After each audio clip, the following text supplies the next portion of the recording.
So Mountainhead was written and directed by Jesse Armstrong and is now streaming on Max, or HBO Max, or whatever it wants to be called this week. It stars Steve Carell, Cory Michael Smith, Ramy Youssef, and Jason Schwartzman as four tech moguls who spend a weekend at one of their mountain homes for bro things.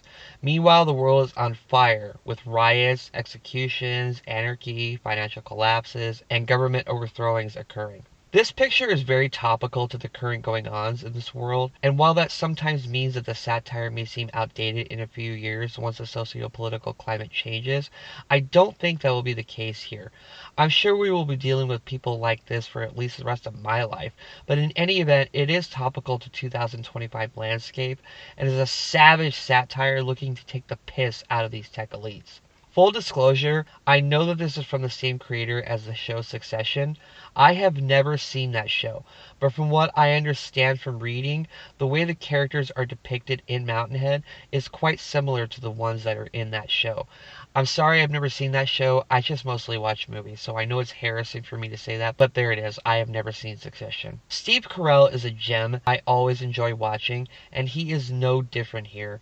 His character is someone who believes that immortality via digital imprinting of the human consciousness is only 5 years away, yet he is unable to boil an egg. He receives terminal news about his health at the start, so he has a big stake in a merging war going on between two other people in this house. Cory Michael Smith, just like when he played Chevy Chase in Saturday Night, is the standout of this picture. He basically plays Elon Musk. I mean, there's no other way I can describe his character. He is Elon Musk. He goes by the name Venice, but 30 seconds in, you know who he's playing immediately. Venice is unempathetic to anything or anyone. He just launched a social media app with an AI that has a massive glitch in it that's spreading misinformation so fast that it is causing most of the tension happening in the world beneath them. However, because he lives in nothing but a tech bubble, believing in his own hype, he attempts to write off most things he sees or hears about as either deepfakes or blown out of proportion to make him and his AI look bad. The man has neurosis issues that only someone with that kind of money and power can have. Venice's biggest rival in this film is Ramy Youssef's character Jeff, whose star is on the rise since launching an AI that rivals Venice's. He is the one with only a slight bit of soul in this picture.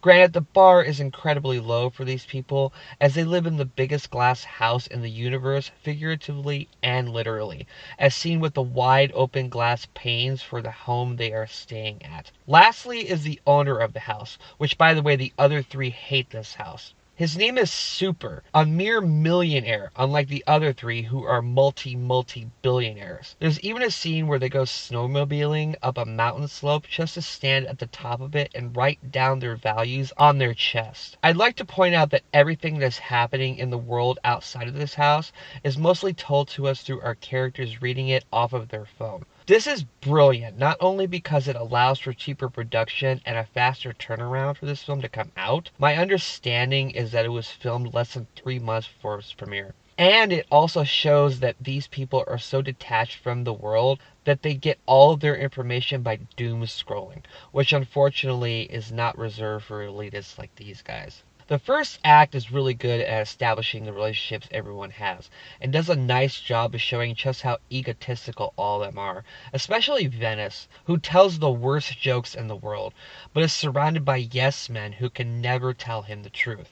This is true of all these guys, but Venice stands out the most because Cory Michael Smith has that perfect manic energy that no one else in this film can keep up with. The other guys are good too, but he just jumps off the screen with how over the top he is. But over the top not in a way that seemed unbelievable. It actually seemed completely believable based on the type of tech people that we see in the world. There's a sequence where he has a visit with his child, and it shows just how socially awkward he is around people, and you're also shown how socially awkward he is when he is not surrounded by his tech or his comfort zone of friends. His social awkwardness does, however, lead to my biggest issue with this picture.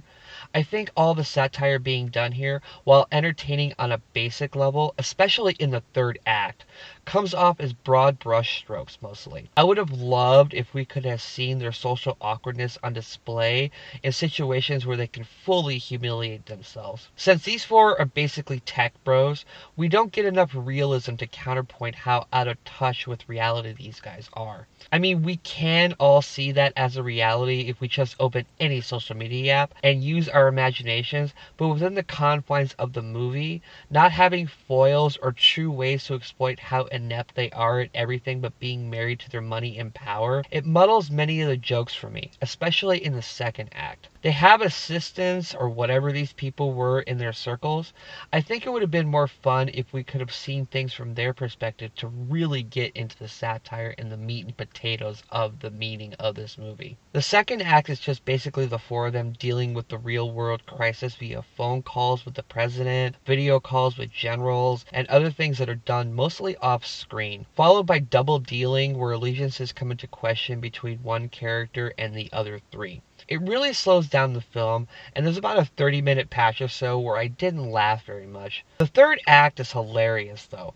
Without spoiling it, I will just say there is a hilarious culmination where the guys start factionalizing against each other. It's kind of at the sitcom level with its delivery, but I can't deny it was really funny for me. There's something involving a bowling ball that just had me laughing my ass off. This is obviously a made-for-TV movie in many ways, but it has strong direction, four good performances, and has enough smart satire in it that I will recommend this movie. Just be prepared to be bombarded with information and techno-jargon overload immediately, and the film doesn't let up for over an hour with that stuff. You won't catch it all, at least I didn't, but it has a sketch thin enough where you can follow it on a basic entertainment level. It's not as deep as I'd like it to be, but I had a pretty good time while I was watching it. I give Mountainhead a marginal 3 stars out of 4. If it wasn't for the convincing performances of the four main characters, especially by Cory Michael Smith, this could have fallen flat on its face.